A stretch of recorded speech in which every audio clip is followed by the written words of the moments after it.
കൊച്ചിയിൽ നിന്ന് ലക്ഷദ്വീപിലേക്ക് seaplane service ഉടൻ ആരംഭിക്കാൻ കഴിയുമെന്ന് പ്രതീക്ഷിക്കുന്നതായി സിയാൽ MD എസ് സുഹാസ്.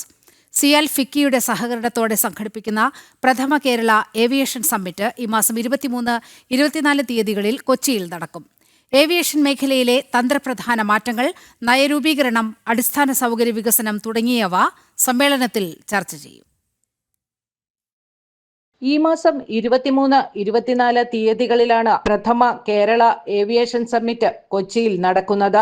മുഖ്യമന്ത്രി പിണറായി വിജയൻ സമ്മിറ്റിന്റെ ഉദ്ഘാടനം നിർവഹിക്കും. കൊച്ചിയിൽ നിന്ന് ലക്ഷദ്വീപിലേക്ക് സീപ്ലെയിൻ സർവീസ് ഉടൻ തുടങ്ങാൻ കഴിയുമെന്നാണ് പ്രതീക്ഷിക്കുന്നതെന്ന് സിയാൽ MD എസ് സുഹാസ് വാർത്താസമ്മേളനത്തിൽ പറഞ്ഞു. 20 പേർക്ക് സഞ്ചരിക്കാവുന്ന വിധത്തിലായിരിക്കും സീപ്ലെയിൻ രൂപകൽപ്പന ചെയ്യുക.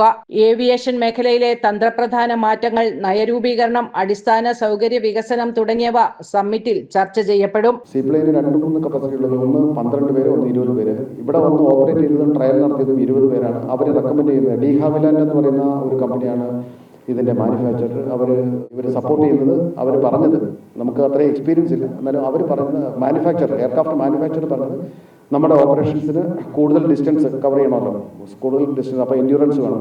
അതിന് നമുക്ക് 18-20 പാസഞ്ചേഴ്സ് കപ്പാസിറ്റിയാണ് എക്കണോമിക്കലായിട്ട് യൂസ് ചെയ്യാൻ. അപ്പോൾ സ്വാഭാവികമായിട്ടും അതായിരിക്കും ആ ഒരു കപ്പാസിറ്റി ഞാൻ പ്രതീക്ഷിക്കും. കേരളത്തിലെ വ്യോമയാന സൗകര്യങ്ങളും നിക്ഷേപ സാധ്യതകളും പ്രയോജനപ്പെടുത്തുക, കേരളത്തെ പ്രാദേശിക ഏവിയേഷൻ ലോജിസ്റ്റിക് ഹബ്ബായി മാറ്റുക തുടങ്ങിയവയാണ് വ്യോമഗതാഗത മേഖലയിലെ വിവിധ വിഷയങ്ങൾ ചർച്ച ചെയ്യുന്ന ഏവിയേഷൻ സമ്മിറ്റിലൂടെ ലക്ഷ്യമിടുന്നതെന്നും സിയാൽ MD പറഞ്ഞു.